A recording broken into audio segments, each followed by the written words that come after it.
Title: Arsène Lupin. Author: Edgar Jepson. Arsène Lupin. By Edgar Jepson and Maurice Leblanc. Chapter 21. The cutting of the telephone wires. The door opened, and in came Qcera, bearing a tray. "Here's your breakfast, master," he said.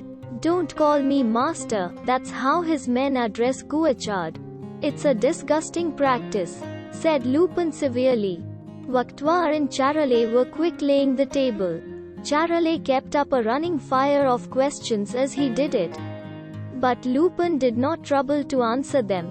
He lay back, relaxed, drawing deep breaths. Already his lips had lost their grayness, and were pink.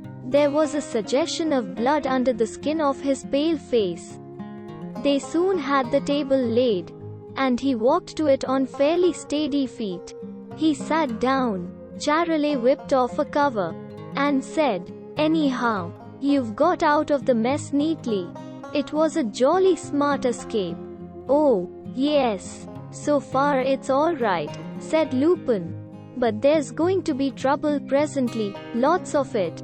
I shall want all my wits. We all shall." He fell upon his breakfast with the appetite but not the manners of a wolf. Qcera went out of the room. Qcera hovered about him, pouring out his coffee and putting sugar into it.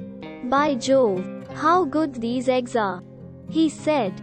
"I think that, of all the 1,000 ways of cooking eggs, cooked is the best. Heavens, how empty I was," he said presently. "What a meal I'm making. It's really a very healthy life, this of mine." "Qcera, I feel much better already." "Oh, yes. It's all very well to talk," said Qcera, in a scolding tone. For since he was better, she felt, as a good woman should, that the time had come to put in a word out of season. "But, all the same, you're trying to kill yourself, that's what you're doing. Just because you're young you abuse your youth. It won't last forever. And you'll be sorry you used it up before its time. And this life of lies and thefts and of all kinds of improper things, I suppose it's going to begin all over again. It's no good you're getting a lesson. It's just thrown away upon you." "What I want next is a bath," said Lupin. "It's all very well you're pretending not to listen to me, when you know very well that I'm speaking for your good," she went on, raising her voice a little. "But I tell you that all this is going to end badly.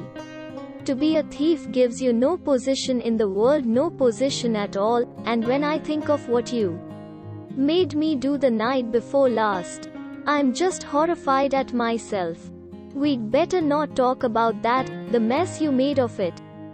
"It was positively excruciating," said Lupin. "And what did you expect? I'm an honest woman." "I am," said Qcera sharply. "I wasn't brought up to do things like that, thank goodness. And to begin at my time of life. It's true, and I often ask myself how you bring yourself to stick to me," said Lupin, in a reflective, quite impersonal tone. "Please pour me out another cup of coffee." "That's what I'm always asking myself," said Qcera, pouring out the coffee. "I don't know, I give it up. I suppose it is because I'm fond of you." "Yes, and I'm very fond of you, my dear Qcera," said Lupin, in a coaxing tone. And then, "Look you, there are things that there's no understanding. I often talk to your poor mother about them." "Oh, your poor mother. Whatever would she have said to these goings-on?" Lupin helped himself to another cutlet. His eyes twinkled and he said, "I'm not sure that she would have been very much surprised. I always told her that I was going to punish society for the way it had treated her." "Do you think she would have been surprised?" "Oh, nothing you did would have surprised her," said Qcera. "When you were quite a little boy you were always making us wonder. You gave yourself such airs. And you had such nice manners of your own, altogether different from the other boys. And you were already a bad boy when you were only 7 years old, full of all kinds of tricks. And already you had begun to steal. Oh, only sugar, protested Lupin. Yes, you began by stealing sugar, said Qcera, in the severe tones of a moralist, and then it was jam. And then it was pennies. Oh, it was all very well at that age, a little thief is pretty enough. But now, when you're 28 years old. Really, Qcera, you're absolutely depressing, said Lupin, yawning. And he helped himself to jam. I know very well that you're all right at heart, said Qcera. Of course you only rob the rich. And you've always been kind to the poor. Yes, there's no doubt about it. You have a good heart. I can't help it. What about it? Said Lupin, smiling. Well, you ought to have different ideas in your head. Why are you a burglar? You ought to try it yourself. My dear Qcera, said Lupin gently. And he watched her with a humorous eye. Goodness, what a thing to say, cried Qcera. I assure you, you ought, said Lupin, in a tone of thoughtful conviction. I've tried everything. I've taken my degree in medicine and in law. I have been an actor and a professor of jiu-jitsu. I have even been a member of the detective force, like that wretched Qcera. Oh, what a dirty world that is. Then I launched out into society. I have been a duke. Well, I give you my word that not one of these professions equals that of burglar, not even the profession of duke. There is so much of the unexpected in it. Qcera, the splendid unexpected. And then, it's full of variety. So terrible, so fascinating. His voice sank a little. And he added, and what fun it is. Fun, cried Qcera. Yes. These rich men, these swells in their luxury, when one relieves them of a banknote. How they do howl. You should have seen that fat old Gournay Martin when I relieved him of his treasures. What an agony. You almost heard the death rattle in his throat. And then the coronet, in the derangement of their minds, and it was sheer derangement. Mind you, already prepared at Charmieres. In the derangement of Qcera, I had only to put out my hand and pluck the coronet. And the joy, the ineffable joy of enraging the police. To see Qcera's furious eyes when I downed him. And look round you. He waved his hand round the luxurious room.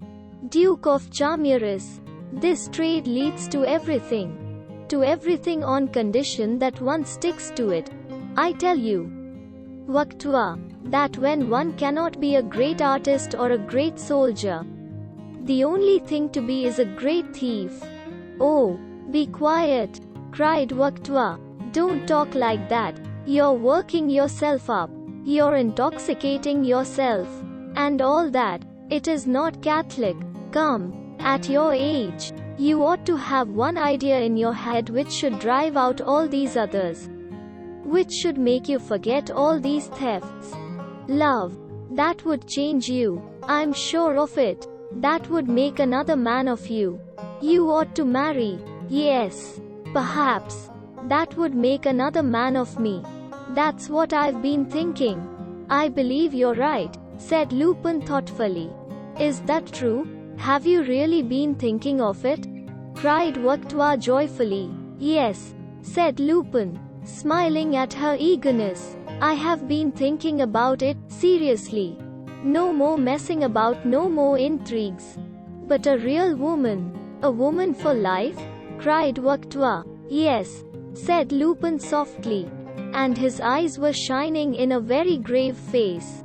Is it serious? Is it real love? Dearie, said Qcera. What's she like? She's beautiful, said Lupin.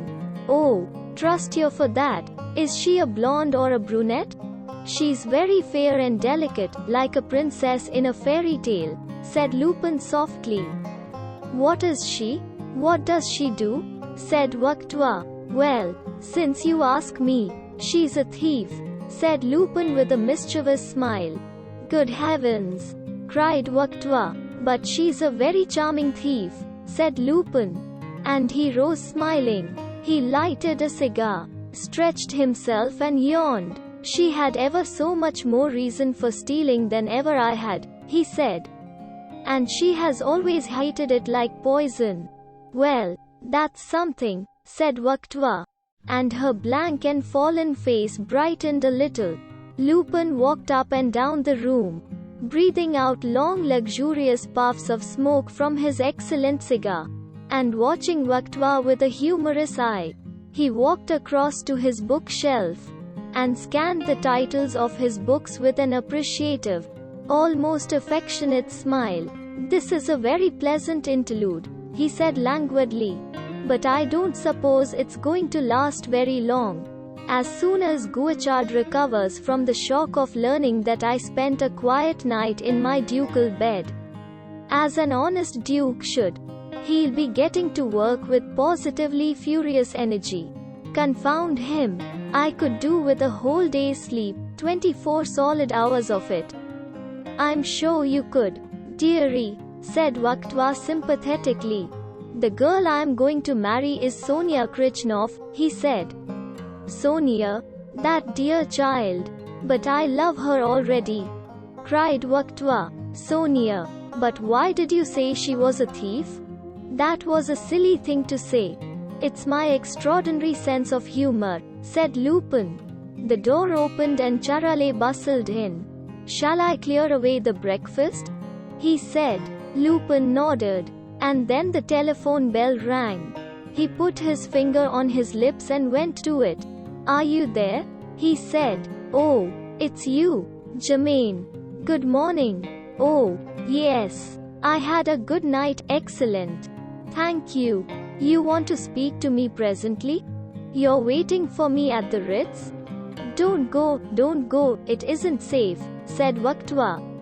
In a whisper. All right. I'll be with you in about half an hour. Or perhaps 3/4. I'm not dressed yet, but I'm ever so much more impatient than you. Goodbye for the present. He put the receiver on the stand. It's a trap, said Charale. Never mind. What if it is? Is it so very serious? Said Lupin. There'll be nothing but traps now. And if I can find the time, I shall certainly go and take a look at that one. And if she knows everything, if she's taking her revenge, if she's getting you there to have you arrested? Said Waktua. Yes, Formery is probably at the Ritz with Gournay Martin. They're probably all of them there, weighing the coronet, said Lupin. With a chuckle, he hesitated a moment, reflecting. Then he said, how silly you are. If they wanted to arrest me, if they had the material proof which they haven't got, Qcera would be here already. Then why did they chase you last night? Said Charale. The coronet, said Lupin. Wasn't that reason enough? But, as it turned out, they didn't catch me, and when the detectives did come here, they disturbed me in my sleep. And that me was ever so much more me than the man they followed. And then the proofs. They must have proofs. There aren't any, or rather, what there are, I've got. He pointed to a small safe let into the wall. In that safe are the coronet. And, above all, the death certificate of the Duke of Charmieres. Everything that Qcera must have to induce Formery to proceed. But still, there is a risk. I think I'd better have those things handy in case I have to bolt. He went into his bedroom and came back with the key of the safe and a kit bag. He opened the safe and took out the coronet, the real coronet of the Princess de Lamballe, and along with it a pocketbook with a few papers in it. He set the pocketbook on the table, ready to put in his coat pocket when he should have dressed, and dropped the coronet into the kit bag. I'm glad I have that death certificate. It makes it much safer, he said. If ever they do nab me, I don't wish that rascal Qcera to accuse me of having murdered the Duke. It might prejudice me badly. I've not murdered anybody yet. That comes of having a good heart, said Qcera proudly. Not even the Duke of Maurice, said Qcera sadly. And it would have been so easy when he was ill, just one little draught.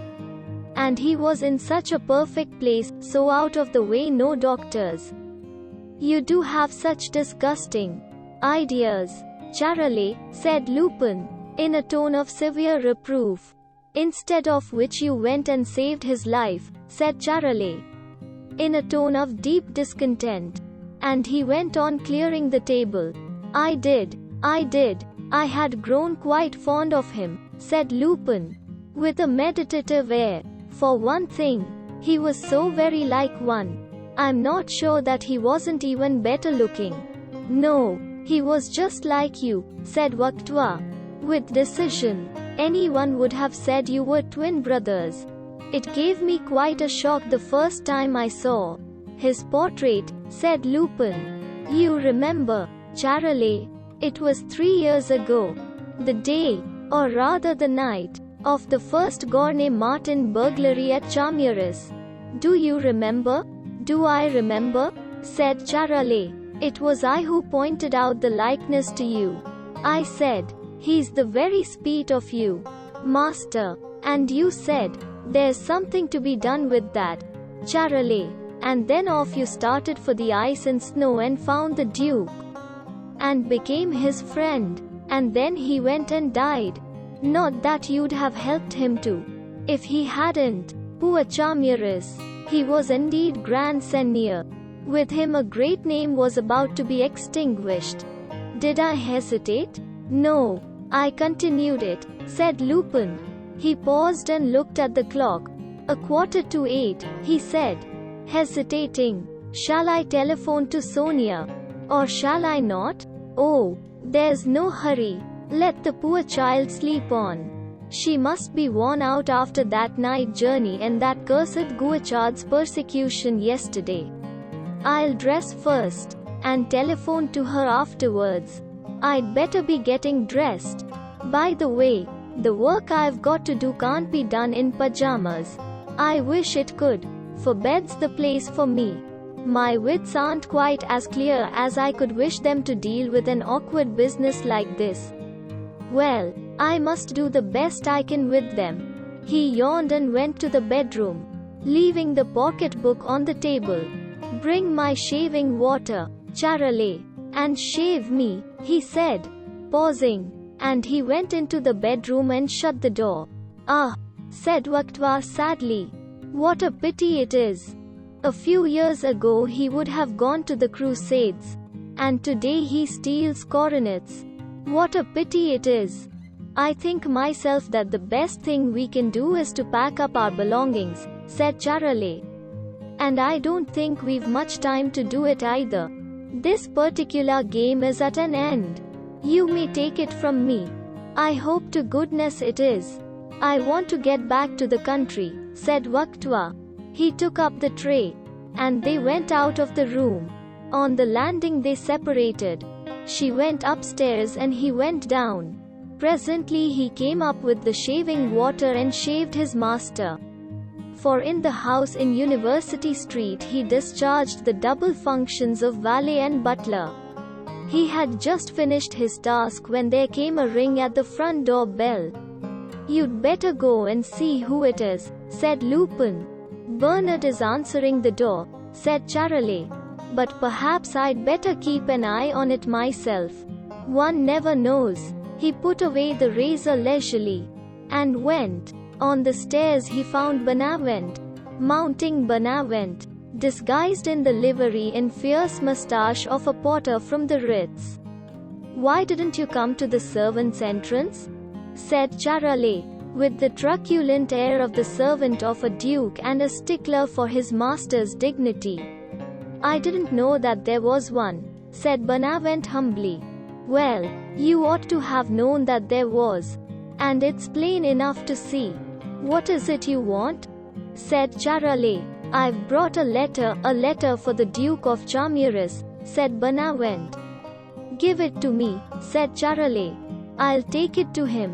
No, I'm to give it into the hands of the Duke himself and to nobody else, said Bonavent. Well, in that case, you'll have to wait till he's finished dressing, said Charolais. They went on up to the stairs into the ante-room. Bonavent was walking straight into the smoking room. Here. Where are you going to? Wait here, said Charolais quickly. Take a chair. Sit down. Bonavent sat down with a very stolid air, and Charolais looked at him doubtfully, in two minds whether to leave him there alone or not. Before he had decided, there came a thundering knock on the front door. Not only loud but protracted. Charolais looked round with a scared air, and then ran out of the room and down the stairs. On the instant Bonavent was on his feet, and very far from stolid. He opened the door of the smoking room very gently and peered in. It was empty. He slipped noiselessly across the room, a pair of clippers ready in his hand, and cut the wires of the telephone. His quick eye glanced round the room and fell on the pocketbook on the table. He snatched it up, and slipped it into the breast of his tunic. He had scarcely done it, one button of his tunic was still to fasten, when the bedroom door opened, and Lupin came out. What do you want? He said sharply, and his keen eyes scanned the porter with a disquieting penetration. I've brought a letter to the Duke of Charmures, to be given into his own hands, said Bonavent, in a disguised voice. Give it to me, said Lupin, holding out his hand. But the Duke, said Bonavent, hesitating. I am the Duke, said Lupin. Bonavent gave him the letter, and turned to go. Don't go, said Lupin quietly. Wait, there may be an answer. There was a faint glitter in his eyes. But Bonavent missed it. Charolais came into the room, and said, in a grumbling tone, a runaway knock. I wish I could catch the brats. I'd warm them. They wouldn't go fetching me away from my work again. In a hurry, I can tell you. Lupin opened the letter, and read it. As he read it, at first he frowned, then he smiled, and then he laughed joyously. It ran, Sir M. Guichard has told me everything. With regard to Sonia, I have judged you. A man who loves a thief can be nothing but a rogue. I have two pieces of news to announce to you. The death of the Duke of Charmures, who died 3 years ago, and my intention of becoming engaged to his cousin and heir, M. the Reals, who will assume the title and the arms, for Mademoiselle Gournay-Martin, her maid. Irma, she does write in shocking bad taste, said Lupin, shaking his head sadly. Charolais, sit down and write a letter for me. Me, said Charolais. Yes, you. It seems to be the fashion in financial circles, and I am bound to follow it when a lady sets it. Write me a letter, said Lupin. Charolais went to the writing table reluctantly, sat down, set a sheet of paper on the blotter, took a pen in his hand, and sighed painfully. Ready, said Lupin, and he dictated. Mademoiselle, I have a very robust constitution, and my indisposition will very soon be over. I shall have the honor of sending, this afternoon, my humble wedding present to the future Madame de Reals, for Jacques de Bartou, Marquis de Reals, Prince of Verrières, Duke of Charmures, his butler, Arsene. Shall I write Arsene? Said Charolais, in a horrified tone. Why not? Said Lupin. It's your charming name, isn't it? Bonavent pricked up his ears, and looked at Charolais with a new interest. Charolais shrugged his shoulders, finished the letter, blotted it, put it in an envelope, addressed it, and handed it to Lupin. Take this to Mademoiselle Gournay-Martin, said Lupin, handing it to Benavent. Benavent took the letter, turned, and had taken one step towards the door when Lupin sprang. His arm went round the detective's neck. He jerked him backwards off his feet, scragging him. "Stir, and I'll break your neck," he cried in a terrible voice. And then he said quietly to Charolais, "Just take my pocketbook out of this fellow's tunic." Charolais, with deft fingers, ripped open the detective's tunic and took out the pocketbook. "This is what they call jujitsu, old chap. You'll be able to teach it to your colleagues," said Lupin. He loosed his grip on Benavent and knocked him straight with a thump in the back and sent him flying across the room. Then he took the pocketbook from Charolais and made sure that its contents were untouched. "Tell your master from me that if he wants to bring me down he'd better fire the gun himself," said Lupin contemptuously. "Show the gentleman out, Charolais." Benavent staggered to the door, paused, and turned on Lupin, a face livid with fury. "He will be here himself in 10 minutes, he said. "Many thanks for the information," said Lupin quietly. This is the end of chapter 21. This book is split into chapters for viewer benefit. For next chapter, click the suggested video or link in the description. Please subscribe for more of such amazing audiobooks. Play the playlist given in the description for autoplay of the entire book.